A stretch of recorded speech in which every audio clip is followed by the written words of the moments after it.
요한복음 3장 22절에서 36절 말씀 가지고 참 기쁨으로 충만하게 채우라 하는 제목으로 함께 은혜 나누고자 합니다. 지난주 말씀에서는 유대인 중에 최고 엘리트인 니고데모가 세상을 더 사랑해서 예수님을 믿는데 실패하는 모습이 나왔었습니다. 당시 니고데모와 같은 이스라엘의 종교 지도자들은 이스라엘 백성들을 하나님의 신부로 단장시켜서 예수님과 연결시켜 주어야 할 책임을 맡았었습니다. 하지만 저들은 세상적인 욕심 때문에 자신들이 그 신부를 차지해 버렸습니다. 그러나 오늘 말씀에서 침례 요한은 자신의 역할을 망각하지 않았습니다. 자신의 역할은 이스라엘 백성들을 단장시켜서 하나님의 아름다운 신부로 하나님과 연합하는 삶을 살도록 하는 역할을 맡았다는 것을 분명히 알고 행동했습니다. 이 말씀을 통해서 우리는 어떻게 하면 예수님 당시 유대교 지도자들처럼 멸망하지 않고 영원한 생명을 얻을지 알아보도록 하겠습니다. 첫 번째로 22절에서 30절은 예수님의 성공을 기뻐하는 요한의 모습이 나옵니다. 22절에 그 뒤에라는 말은요, 앞에서 니고데모와 대화를 한 뒤 상당한 시간이 흘렀다는 뜻입니다. 예수님과 제자들은 유대 지방으로 가셨다라고 했습니다. 유대 지방은 예루살렘을 둘러싸고 있는 곳이지만 사실은 요한복음이 기록될 1세기 말에 로마 제국의 행정구역은 이스라엘 사람들이 생각하는 유대 지방과는 조금 다릅니다. 범위가 조금 넓습니다. 그래서 로마 제국의 행정구역인 주디아, 유대 지방으로 가셨다라는 겁니다. 예수님 일행은 예루살렘에 나와서 갈릴리로 행하는 길에 그 지역 중간에 어디선가 머무르시면서 침례를 주셨다라는 것입니다. 하지만 4장 2절을 보면 예수님이 직접 주신 것이 아니고 제자들이 준 것이다 라고 설명을 했습니다. 누가 준 거냐면요, 요한의 제자들이 원래 요한과 함께 침례를 주다가 예수님의 제자가 됐는데 이들이 계속해서 그렇게 회개의 침례를 줬던 것이고, 예수님은 요한을 인정하고 칭찬하고 있었기 때문에 또 제자들이 하는 것이 옳다고 생각했기 때문에 허락을 해줬을 것입니다. 23절에 원어에는 그러나라는 말이 있습니다. 이거는 60년대 그 한국에서 라디오 연속극을 많이 들어보면 아시죠? 한편 하고 나오면 그 다음에 뭐가 나옵니까? 앞에 나온 것과 다른 내용이 비교되는 것입니다. 장소와 상황이 바뀌는 것입니다. 다른 쪽의 상황을 설명하는 말입니다. 예수님과 제자들은 한쪽에서 이렇게 침례를 주고 있었는데 이제 다른 한편에서는 또 그 근처에서 침례 요한의 상황을 설명하고 있습니다. 예수님이 침례를 주는 모습과 또 다른 곳에서 침례 요한이 침례를 주는 모습을 비교하고 있는 것입니다. 침례 요한은 살렘 근처에 에논에 있었다라고 했습니다. 이게 어디냐면요, 요단강을 있으면 저 밖에 있는 지도를 자주 보시기 바랍니다. 요단강이 있으면 요단강에서 어느 쪽이냐면 서쪽으로 셋강이 있습니다. 조금 갈라진 셋강 부근에 세겜이라는 곳 근처에 사마리아 땅에 이거나 아니면 사마리아 땅과 가까운 곳에 있는 곳입니다. 예수님 일행과는 멀지 않은 곳입니다. 1세기 말에 요한복음이 기록될 당시에 이곳은 로마의 행정구역을 따라 구분했기 때문에 어쩌면 사마리아 지방이었을지도 모르는데도 그냥 유대 지방이라고 한 것입니다. 거기에는 물이 많았기 때문이라고 했는데요, 그 셋강가에 샘이 많았습니다. 샘이 많았고 그 요단강 강가에 이렇게 있었던 것입니다. 사람들이 나와서 침례를 받았다는 말은 계속해서 사람들이 도착하고 있었다, 그리고 계속해서 침례를 받고 있었다, 이렇게 해야 맞는 말입니다. 이걸 그림처럼 이해해야 됩니다. 계속해서 줄줄이 사람들이 도착하고 있고 또 계속해서 침례를 받고 있는 모습입니다. 사람들이 계속해서 요한에게 나오고 계속해서 침례를 받고 있기 때문에 마치 중계방송 하듯이 지금 계속해서 도착하고 있습니다. 계속해서 침례를 받고 있습니다. 이렇게 말하고 있는 것입니다. 예수님의 제자들이 침례를 주고 있었습니다. 하지만 한편에서는 아직도 요한에게 많은 사람들이 침례를 받고 있었다는 겁니다. 25절에서는 그 이유를 설명하는데 아직도 요한이 옥에 갇히기 전이기 때문이다라고 했습니다. 잠깐 동안, 짧은 시간 동안에 침례 요한의 사역과 예수님의 사역이 겹치는 부분이 있었습니다. 그 뒤에 요한은 투옥되고 처형이 되고 이제 예수님의 사역만 나옵니다. 원어에서 25절은 그러므로라는 말로 시작합니다. 예수님 제자들에게 침례를 받는 사람들과 요한에게 침례를 받는 사람들이 있었으므로라는 말입니다. 그런데 엉뚱하게도 25절은 24절과 전혀 상관이 없는 요한의 제자들과 유대 사람들 사이에 정결에 관한 예법 때문에 논쟁이 벌어졌다라는 것입니다. 대다수의 성경 해석자들은 유대교의 정결 예법과 요한의 정결 예법인 침례를 두고 논쟁을 벌였다 이렇게 해석합니다. 그러면 25절 앞에 그러므로라는 말은 없어져야 합니다. 아무 상관이 없기 때문입니다. 또 그러한 논쟁은 전후 문맥과 아무 상관없이 자다가 봉창 두드리는 소리가 됩니다. 그러므로라는 말로 연결이 되려면 22절, 23절에 비교한 것처럼 예수님의 침례와 요한의 침례가 비교되어야만 말이 됩니다. 이는 유대인의 정결 예법을 유대인들이 어떻게 이해하고 있었는지 알아야만 해결이 될 수 있는 문제입니다. 유대인들은 물론 일상생활에서 정결과 성전 제사를 통해서 정결 예법을 지켰습니다. 하나님 앞에 예배드리기 위해서입니다. 하지만 그것은 일시적인 것입니다. 당시 유대인들은 메시아가 오면 자신들을 완전하게 정결하게 해줄 것이라고 믿었습니다. 요한에게 와서 당신이 그리스도냐 아니면 엘리야냐 아니면 선지자 중에 하나냐고 물은 것은 바로 이스라엘을 완전하게 정결케 할 그 종말론적인 메시아나 그와 관련된 인물이냐 이렇게 질문한 것입니다. 그러므로 이스라엘 사람들은 기다리고 있었습니다. 계속해서 반복되는 정결이 아니라 한 번에 완벽하게 정결하게 돼서 영원히 하나님 앞에서 살 수 있는 그 나라를 기다리고 있었습니다. 이들의 논쟁도 따라서 무엇이냐면요, 요한의 정결 예법이 진짜 완벽한 종말론적인 정결이냐 아니면 예수님의 정결 예법이 진짜 완벽한 종말론적인 예법이냐 이걸 가지고 싸우고 있었던 것입니다. 예수님과 요한이 지금 가까운 곳에서 침례를 주고 있었는데 예수님의 기적도 보고 예수님의 제자들을 통해 침례를 받은 유대인들이 돌아오다가 누구를 만납니까? 요한의 제자들과 마주칩니다. 이제 그런 상황으로 이해해야 이게 말이 되는 겁니다. 둘이 근처에서 가까운 곳에서 침례를 주고 있다가 이제 예수님의 침례를 받은 사람들이 유대인들입니다. 이들이 오다가 말합니다. 우리가 받은 침례가 진짜다. 그분이 진짜다. 그런데 요한의 제자들은 뭐라고 합니까? 다 알죠. 예수님도 요한에게 침례받은 것이기 때문에 우리가 원조 할매국밥이다 이렇게 말하는 겁니다. 우리가 원조다라는 거예요. 우리 스승이 진짜 원조다 이렇게 서로 말다툼하는 겁니다. 서로 네가 먼저다 내가 먼저다 어느 것이 진짜다 이렇게 논쟁하고 있었습니다. 그런데 누가 이겼을까요? 예수님께 제자들에게 침례를 받은 유대인들이 이겼을 것입니다. 왜냐하면 이 사람들은 기적을 보았기 때문에 너네 스승 요한이 기적을 행하냐? 아니 금식하고 이런 것만 하는데 예수님은 놀라운 기적을 행하신다. 그분이 진짜 메시아시고 그분을 통해서 완벽하게 정결하게 될 수 있다 이렇게 주장을 했을 겁니다. 물론 이들이 완벽한 믿음을 가진 사람은 아니지만 예수님의 기적을 보고 침례를 받고 기쁜 마음으로 오다가 논쟁을 벌이고 있는 것입니다. 그래서 예수 믿고 침례받은 유대인들과 요한의 제자들이 서로 논쟁을 하고 있었습니다. 서로 자기들이 원조라고. 그러다가 논쟁이 끝나지 않자 자기 스승에 가서 말한 것이 26절입니다. 그러면 전체가 쭉 이어집니다.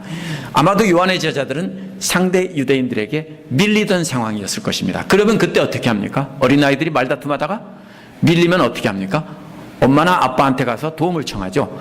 그래서 요한은 자신은 메시아가 아니라고 했고 예수님과 달리 기적도 행하지 않았기 때문에 밀리고 있었습니다. 그렇게 이해하면 연결이 됩니다. 그래서 마치 어린아이들이 서로 자기 아빠가 더 커, 우리 아빠가 더 높아 이렇게 다툼하다가 그러다가 아빠한테 가서 아빠 맞지? 아빠가 더 크지? 아빠가 더 높지? 이렇게 말하는 것과도 같습니다.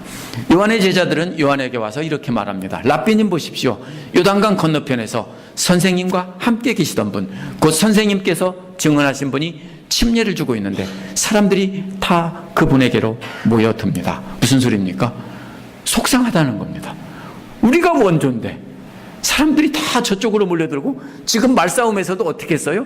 지고 한 대 터지고 와서는 이제 이르고 있는 겁니다. 다 저쪽으로 갑니다. 선생님 어떻게 좀 말 좀 해주십시오 라고 이제 편들어 달라고 고자질하고 있는 모습입니다. 그런데 어린아이들처럼 자기 편들어 달라고 하는 제자들의 말을 들은 요한은 하늘이 주시지 않으면 사람은 아무것도 받을 수 없다라고 말합니다. 할 수 있다 없다? 없다. 무슨 말입니까? 하나님께서 요한에게 주신 것을 요한은 받았을 뿐이고 요한은 그 이상 할 수는 없다라는 겁니다. 하나님께서 자신에게 주지 않은 것을 그 이상 주제넘게 할 수는 없다라는 것입니다. 1장 23절에서 자신을 광야에 외치는 이 소리라고 한 것과 연결해서 읽어야 합니다. 자신의 역할은 회개하고 예수님 맞을 준비를 하게 하는 것뿐이고 그 이상은 할 수가 없다라는 겁니다. 이어서 요한은 28장에서 제자들에게 나는 그리스도가 아니고 그분보다 앞서 보내심을 받은 사람이다 라고 앞에서 말한 것을 너희들이 증언해야 될 사람들인데 이 바보같이 이 어리석은 사람들아 그것도 모르고 엉뚱한 걸 가지고 와서 싸우다가 이르냐 고자질하냐 이런 소리입니다. 요한은 하나님께서 자신에게 준 임무가 무엇인지 분명히 알고 있었기 때문에 그 이상을 절대로 넘어가지 않았습니다. 그러면서 요한은 제자들이 이해하기 쉽도록 29절에서 유대인의 결혼 풍습을 가지고 비유로 말합니다. 그 비유는 신부를 차지하는 사람은 신랑이다 라는 겁니다. 구약 성경에서 이것은 나오는 비유인데요. 하나님의 백성을 이스라엘이 하나님의 백성인데 하나님의 신부로 비유를 했습니다. 이사야 62장 4절 5절에 보면 하나님께서 이스라엘을 아내로 맞이한다라고 했습니다. 또 예레미야 2장 2절과 호세아에서도 보면 이스라엘을 하나님의 아내로 비유를 했습니다. 요한은 이스라엘을 신부로 비유하고 하나님 대신 예수님을 신랑으로 비유해서 바로 사람들이 다 예수님께 가니까 신부를 차지하는 사람은 신랑이다. 즉 그분이 바로 하나님이다. 이렇게 증언하고 있는 것이고 하나님께서 인간의 몸을 입고 오신 예수께서 신부되는 하나님의 백성을 차지하는 것은 너무나 당연하다라고 말을 한 것입니다. 원어는 바로 그 다음에 그러나라는 말이 나옵니다. 그러나는 신부를 차지하는 신랑과는 달리라는 뜻입니다. 세번역에서는 조금 오바해서 원래의 의미가 사라졌습니다. 신랑이 오는 소리를 들으려고 서 있다가 라고 했는데 원어는 신랑의 소리를 듣는 친구입니다. 온다는 말이 없습니다. 아니 그게 아니고 원어는 신랑이 오는 소리를 듣는 친구가 아니라 서서 신랑을 듣는 친구 이겁니다. 그냥 서서 신랑을 듣는 친구. 이 말이 이해가 안 되니까 거기다가 신랑이 오는 소리를 듣는 친구 이렇게 쓴 겁니다. 근데 서는 것이 먼저입니다. 오는 게 먼저가 아니고. 오는 건 없어요. 서서 신랑을 듣는 친구. 어떻게 들어요? 이 말씀을 이해하려면 당시 유대인들의 풍습을 알아야 합니다. 유대인들은 사춘기 초기에 결혼했습니다. 여자들은 12살에서 13살 만으로 이 초경이 지나고 이제 사춘기 초기가 되면 대부분 결혼을 했다고 합니다. 신랑은 그보다 조금 더 많았겠고요. 이때 신랑의 친구의 임무는 이게 진짜로 친구라기보다는 누구냐면요. 그 신부를 신랑에게 인계를 해주고 넘겨주는 역할을 하는 사람입니다. 이 신랑의 친구는 어린 신혼부부의 방 앞에서 서서 지켜야 했습니다. 그러다가 경험이 없는 이 어린 신랑 신부가 이 신랑이 첫날 밤 예의를 성공적으로 마치고 기쁨의 소리를 내면은 그 소리를 들어야 내 임무가 끝났다라는 것입니다. 이제는 그래서 신랑의 음성을 들으면 크게 기뻐한다는 말입니다. 신랑이 첫날 밤의 일을 잘 마쳤기 때문에 드디어 이제는 신랑 신부가 완전한 연합을 했구나 하면서 함께 기뻐한다는 것입니다. 이건 비유입니다. 신랑의 친구는 침례 요한 자신을 가리킵니다. 구약에서 하나님이 이스라엘의 신랑으로 표현됐지만 이제 예수님이 신랑이고 신부는 이스라엘 백성들입니다. 침례 요한은 단지 이스라엘 백성을 신부로 단장해서 회개시켜서 깨끗하게 해서 세상을 창조하신 예수님께 넘겨드리는 역할을 했다는 것입니다. 하지만 침례 요한도 신랑의 친구처럼 자신이 회개의 침례를 주어서 예수님을 신부로 단장시킨 이스라엘 백성들이 신랑이신 예수님과 완전한 연합해서 한 몸을 이루는 것을 확인하고 싶었을 뿐입니다. 그렇고 싶겠죠. 자기가 임무를 했는데 그 자기가 했던 일이 완전히 끝나는 걸 보고 싶죠. 바로 그 소리입니다. 그래서 요한은 예수님과 회개한 유대인들이 성공적으로 연합했다는 소식을 듣고 질투하지 않고 기뻐하고 있는 것입니다. 그런데 요한의 제자들은 이러한 요한의 역할을 잘못 이해하고 이스라엘 백성들과 예수님의 연합을 보고 질투가 나지 않느냐라고 말하고 있는 것입니다. 만약 요한의 제자들의 생각처럼 만약 요한이 했다면 이는 어떤 것이냐면요, 이런 얘기입니다.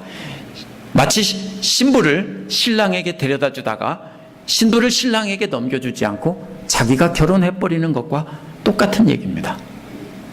요한의 제자들은 자기 스승인 요한이 신부를 취하고 메시아가 되고 영광을 받아야 된다고 착각하고 있었던 것입니다.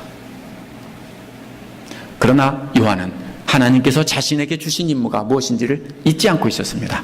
나는 여기까지야 라는 것입니다. 29절 끝부분에서 그러므로라는 말로 연결이 됩니다. 예수님과 이스라엘 백성과의 연합의 소식을 자신의 제자들을 통해서 들었으므로 라는 말입니다. 이런 기쁨에 가득 차 있다는 것입니다. 기쁨이 꽉 차 있는 겁니다. 하나님께서 자신에게 맡긴 일을 이제는 성공적으로 다 맡겼다. 마치 십자가상에서 예수님께서 테텔레스타에 다 이루었다라고 말한 것과도 똑같은 것입니다. 정말로 나는 이제 기쁘다. 하나님께서 주신 사명 다 마쳤구나. 그래서 하나님 주시는 기쁨이 요한의 가슴에 가득 찼던 것입니다. 요한은 이제 물러날 때가 된 것을 알았습니다. 오늘날 분수를 모르는 어리석은 성도들도 이것을 잘 봐야 됩니다. 사람들을 예수님과 연결해 준 뒤에도 오늘날 성도들은 계속해서 간섭하고 영향력을 행사하려고 합니다. 하지만 믿는 자가 예수님과 연합하는 일은 예수님을 영접한 사람들의 개인적인 일입니다. 거기에 끼어들어서 간섭할 수 없습니다. 만약 자기가 전도한 사람을 놓고 계속 간섭하고 이렇게 해야 된다고 예수님과 그 사이에 끼어들어서 자꾸 어떻게 이루어지게 해주려고 한다면 그것은 잘못된 것입니다. 마치 뭐와 같습니까? 신방에 들어가서 자기가 경험한 예수님을 만난 경험을 가지고 이렇게 하는 거야라고 자꾸 신랑 신부를 연결시켜 주려고 하는 그런 바보 같은 짓과 똑같은 것입니다.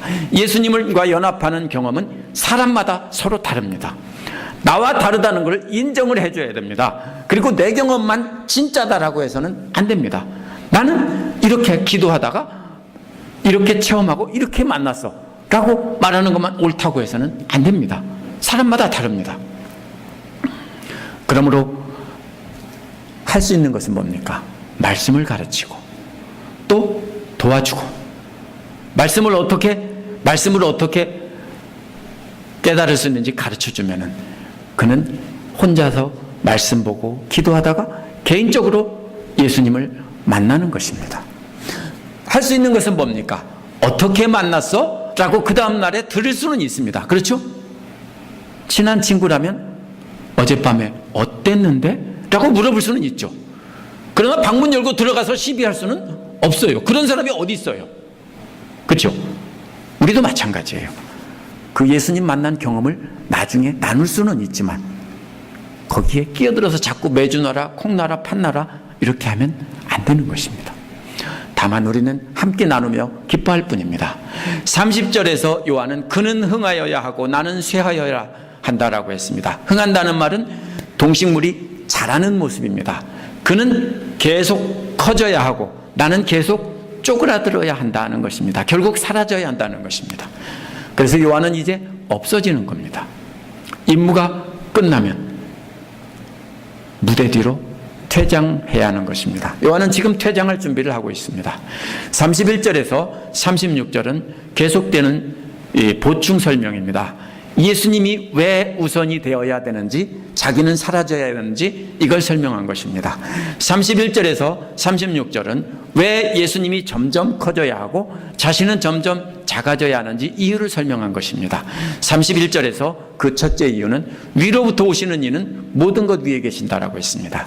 이 말에 담겨 있습니다. 위로부터라는 말은, 오신다는 말은 하나님으로부터 오시는 분이라는 뜻입니다. 그분이 모든 것 위에 계시는 전능하신 하나님과 동일한 분이라는 것입니다. 그래서 예수님은 커지고 자기는 작아져야 한다는 것입니다.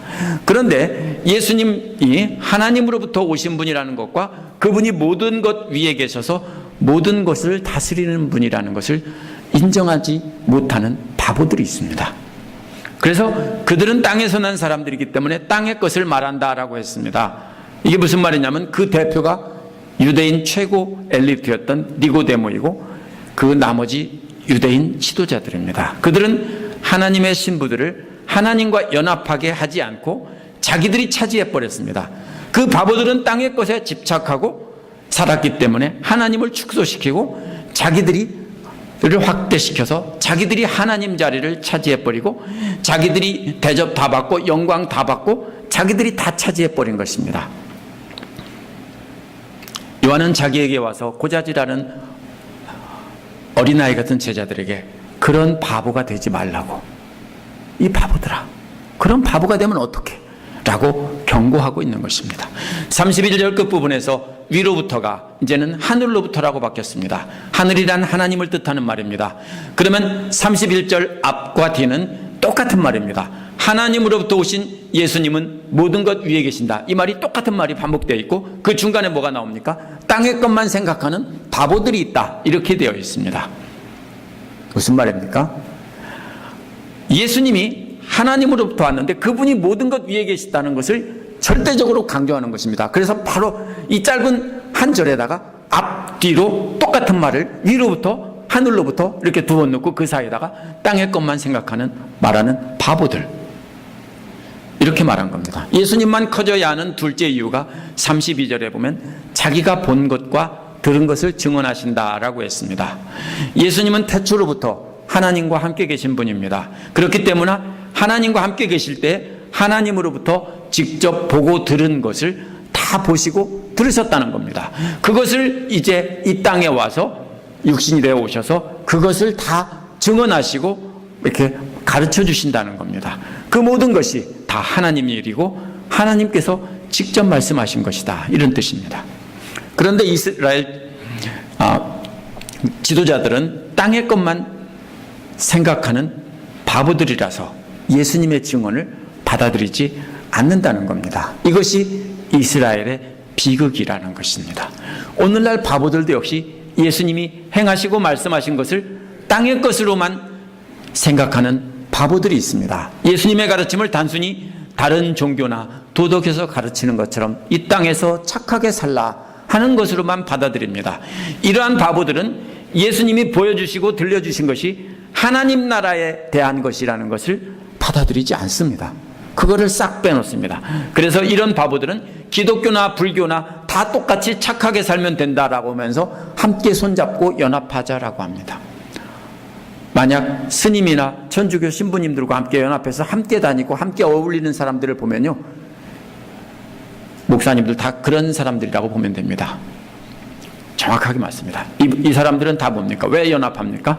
착하고 바르게 살면 어떤 종교나 똑같다라는 것입니다.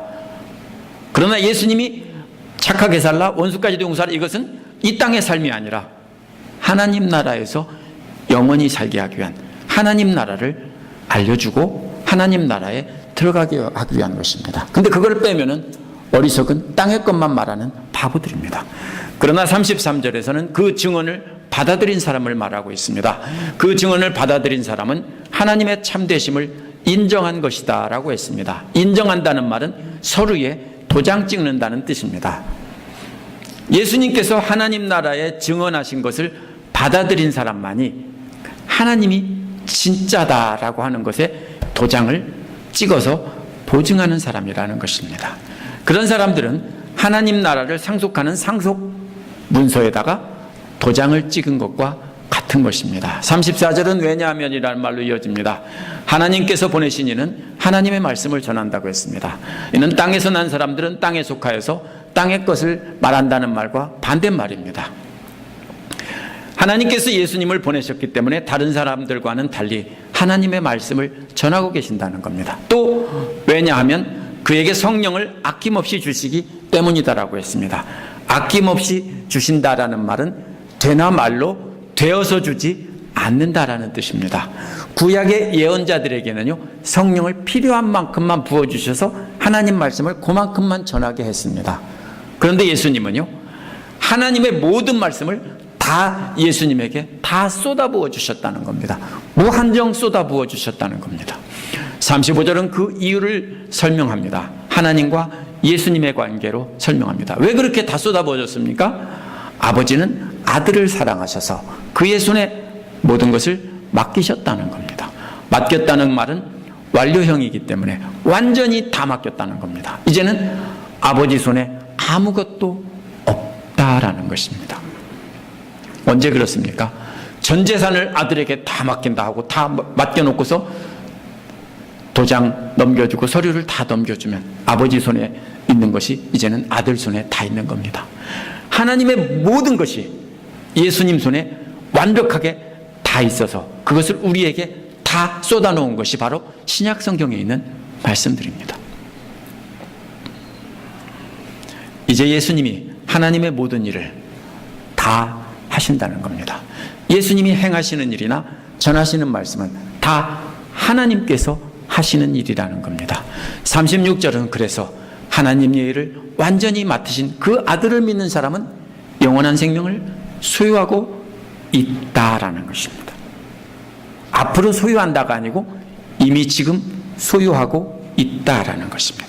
반대로 그 아들을 믿지 않는 사람은 생명을 얻지 못하고 도리어 하나님의 진노가 그들에게 머물러 산다라고 했습니다. 니고데모와 유대교 지도자 같은 사람들도 회개하지 않으면 모두 다 하나님의 진노가 그들과 함께 동거하며 살고 있는 것입니다. 다 현재형입니다. 영원한 생명을 얻는 것도 현재형이고 멸망도 현재형입니다. 이미 그렇게 결정되었습니다. 침례 요한의 제자들은 자신들이 요한을 따라다니면서 자신들이 영광을 받기를 기대했습니다. 그렇기 때문에 많은 사람들이 예수님을 따르는 것을 보고 질투를 했습니다. 그러나 요한은 자신은 하나님께서 맡기신 일이 무엇인지 분명히 알았습니다. 자신은 신부인 하나님의 백성들을 회개로 단장시켜서 신부화장시켜서 예수님과 연합하도록 안내하는 역할까지만 맡았다는 겁니다. 그것을 분명히 알았기에 요한은 예수님이 커져가는 모습을 보고 기뻐했고 그리고 조용히 물러날 수 있었습니다.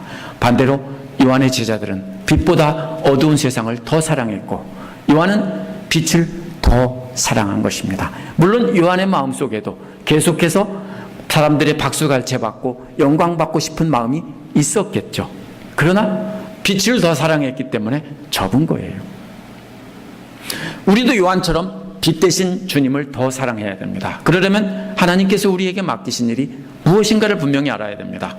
하나님께서 먼저 믿은 우리에게 맡기신 일은 믿지 않는 자들에게 예수 그리스도를 증거해서 그들로 회개로 단장시켜서 신부 화장시키는 역할까지, 그래서 안내해서 신랑 되신 예수님께 연결해주는 일까지 맡은 것이 우리의 역할입니다. 만약 하나님께서 우리에게 사람들을 그리스도께로 인도하는 역할을 맡기셨다면 우리는 절대로 우리가 전도한 사람들을 우리 사람으로 만들고 우리의 말을 듣는 사람으로 가두어 두어서는 안 됩니다. 우리도 요한처럼 단장시켜서 그리스도와 연합하도록 넘겨드리고 우리는 퇴장해야 하는 것이 옳습니다.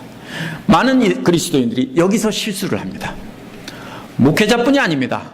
성도들도 마찬가지입니다. 목회자들도 제자 훈련한다면서 예수님의 제자로 만들어야 되는데 뭘로 만듭니까? 자기 제자로 만들고 자기만 완벽하게 따르는 사람으로 만들기 때문에 많은 교회에서 제자 훈련에 실패합니다. 뭐를 해야 됩니까?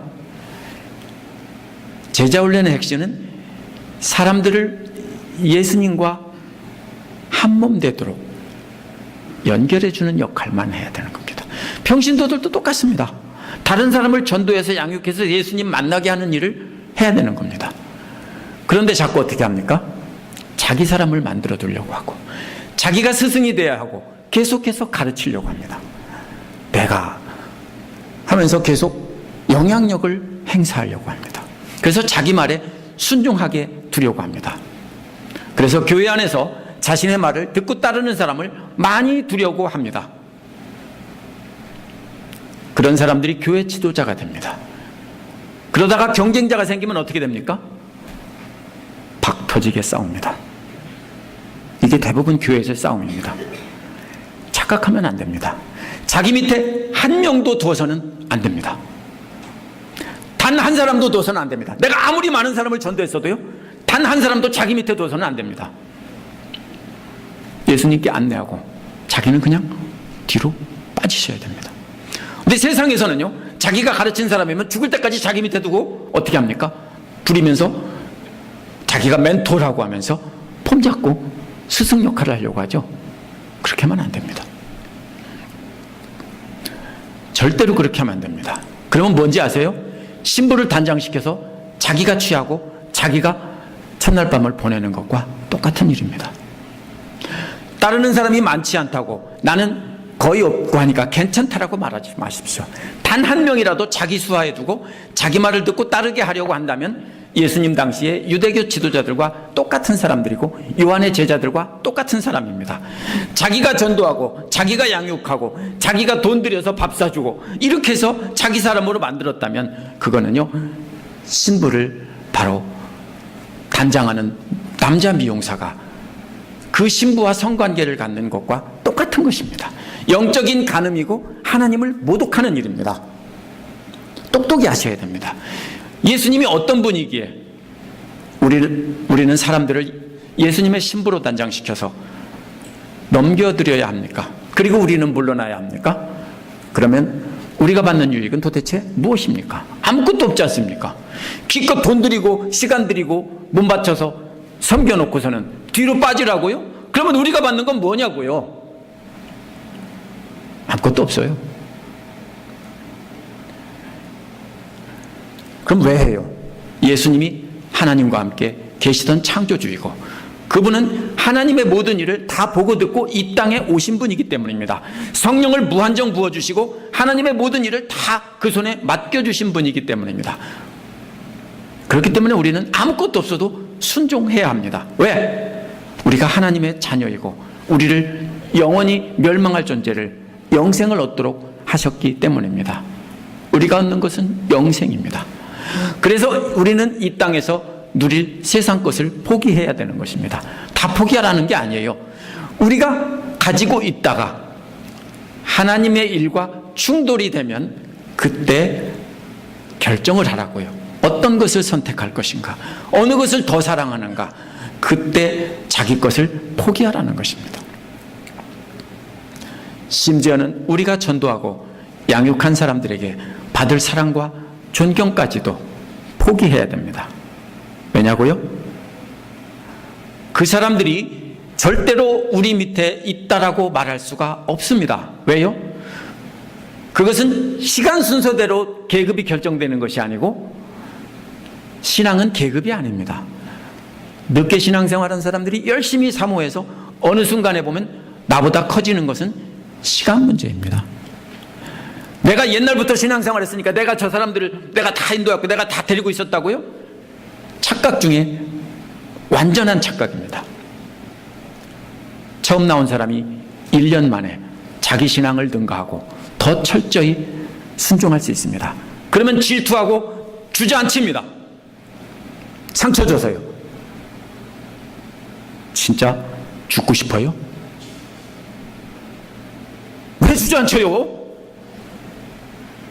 내 거 아니라고요. 그러면 뭐 해야 돼요? 기뻐해야 한다고요. 왜? 아들이 잘 되면 주저앉혀요? 딸이 잘 되면요, 나보다 잘 되면 주저앉혀요? 왜 그런지 아세요? 사랑하지 않기 때문에 그래요. 예수님은 사랑하라고 했는데 사랑하지 않으니까 내가 자꾸 위에 있으려고 하는 거예요. 교회의 모든 싸움이나 무질서와 이 전쟁이 다 여기서 일어납니다. 키워주고 그냥 빠지셔야 됩니다. 그렇게 하는 것이 우리가 얻은 영생이 정말 크다는 것을 알기 때문에 우리는 그렇게 하는 것입니다. 목사든 성도든 이거 놓치면 망발입니다. 그렇게 하는 것이 진정한 기쁨으로 충만하게 우리 자신을 채우는 길입니다. 기도하겠습니다.